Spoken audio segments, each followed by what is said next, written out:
My name is Isla. I'm 30 years old, and my entire life I was invisible to my dad. Invisible. Yeah, completely invisible.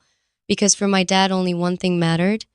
My older sister, Vanessa, Vanessa was the golden child, the perfect daughter, the pride of the family. And me, I was just the other daughter, the one who wasn't special. It had been like this since childhood. In everything, Vanessa was first, and me. I was just in the background. In school, Vanessa got straight A's. Dad would say, "That's my girl. So proud of you." I got B's and A's. Dad would say, "Good, but why not all A's like your sister?" Vanessa won a swimming competition. Dad threw a party for the whole neighborhood. I I won an art competition. Dad just said, "Nice.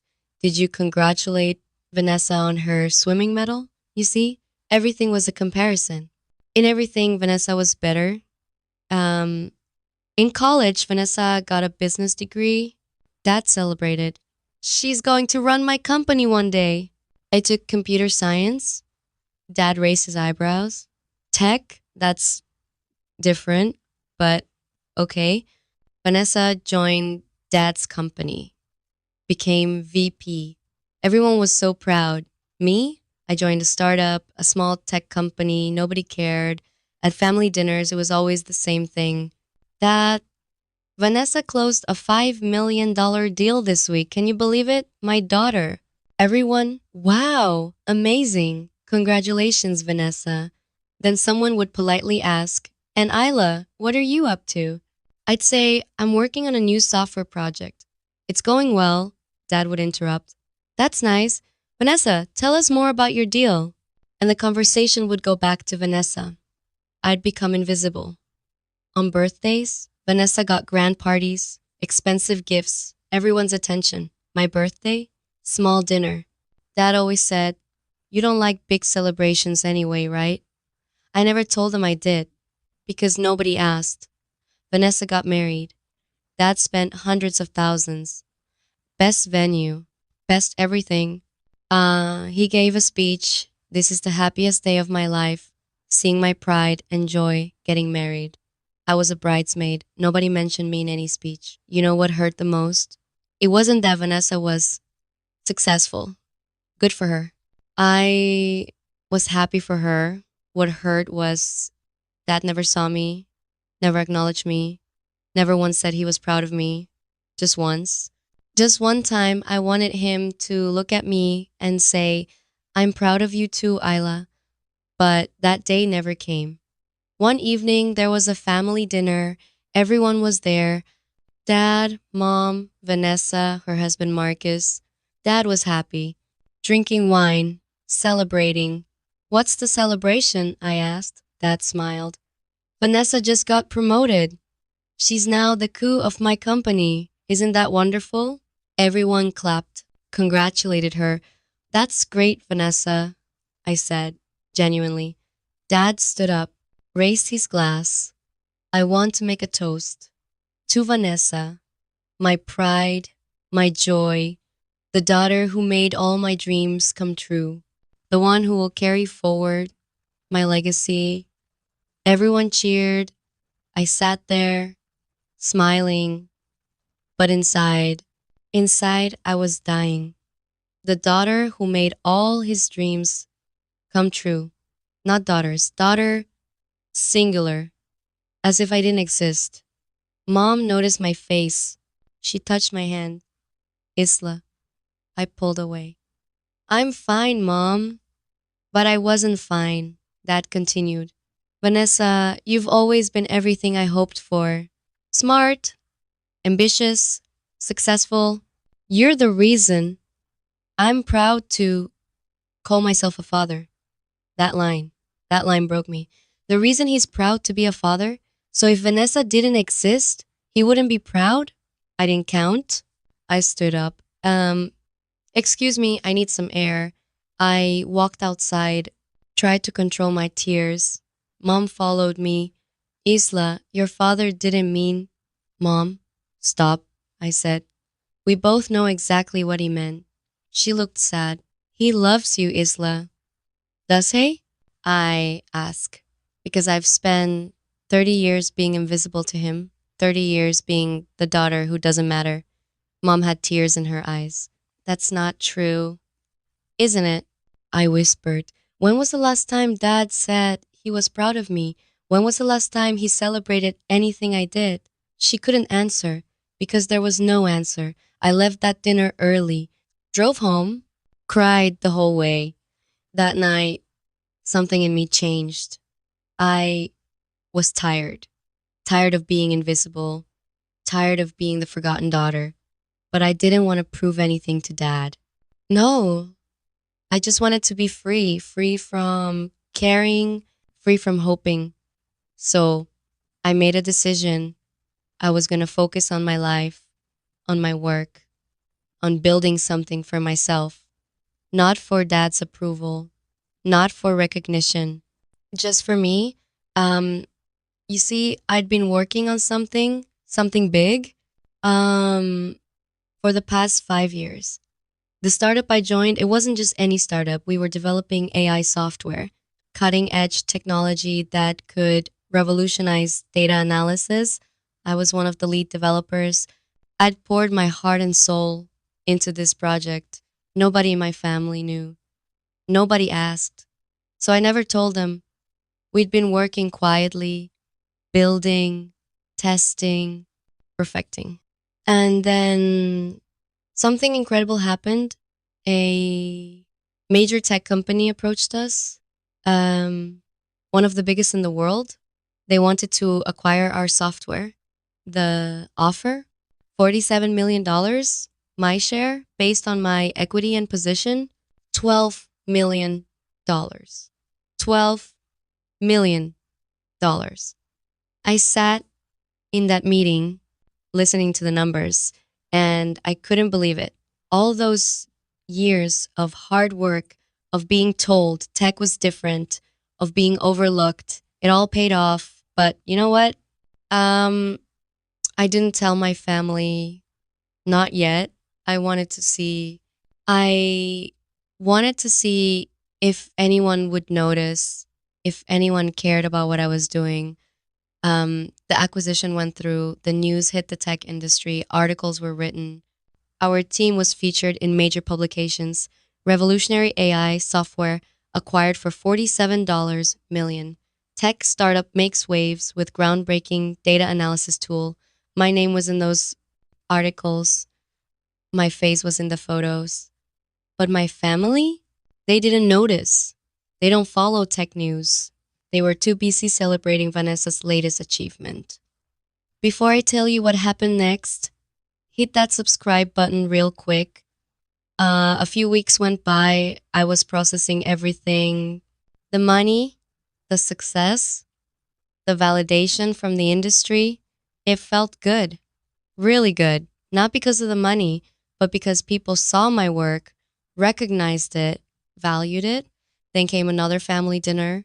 Dad had called everyone together. Big announcement, he said on the phone. Be there.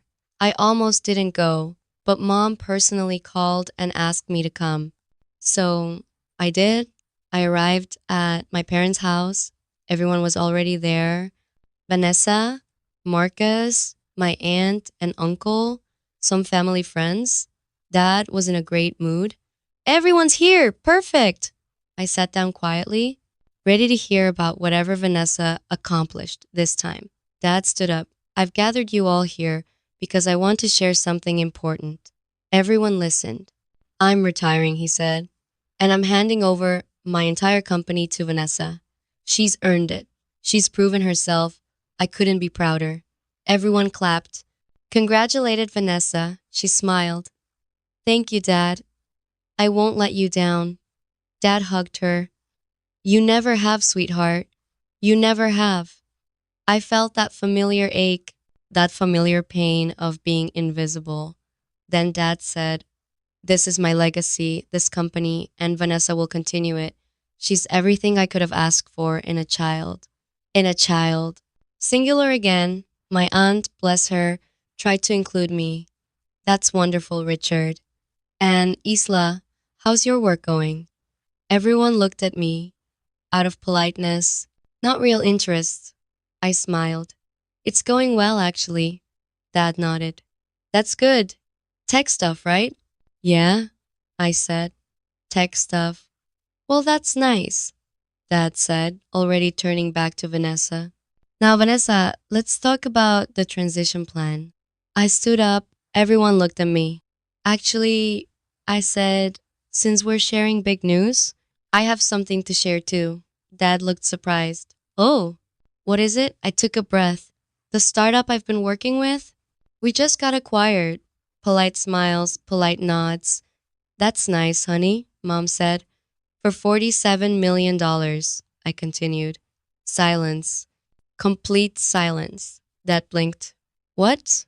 47 million, I repeated. Our AI software was acquired by one of the biggest tech companies in the world. Vanessa's mouth opened slightly. My share? I continued. $12 million. You could hear a pin drop. Dad stared at me. 12 million? Yeah, I said calmly. I've been one of the lead developers for 5 years. We built something revolutionary, and it paid off. My aunt gasped. Isla, that's incredible. My uncle pulled out his phone. Wait, I think I saw something about this in the news. He searched. Here, revolutionary AI software acquired. Isla, this is you? I nodded. He showed the article to everyone. There was my name, my photo, my achievement. Dad took the phone. Read the article. His face went pale. You. You did this? He asked. I did, I said. Why didn't you tell us? Mom asked, tears in her eyes. I looked at her, then at Dad. Because nobody asked. Nobody ever asks about my work. Nobody cares. Dad looked stunned. Isla, that's not, isn't it? I said, Dad, when was the last time you asked me about my projects? When was the last time you celebrated anything I did? He couldn't answer. I've spent my entire life being invisible to you, I said. My voice was shaking but steady. Everything was always about Vanessa. Vanessa's achievements, Vanessa's success, Vanessa's this, Vanessa's that. Vanessa looked down, uncomfortable. And you know what? I was happy for her. I never resented her, but I resented you. I looked at Dad.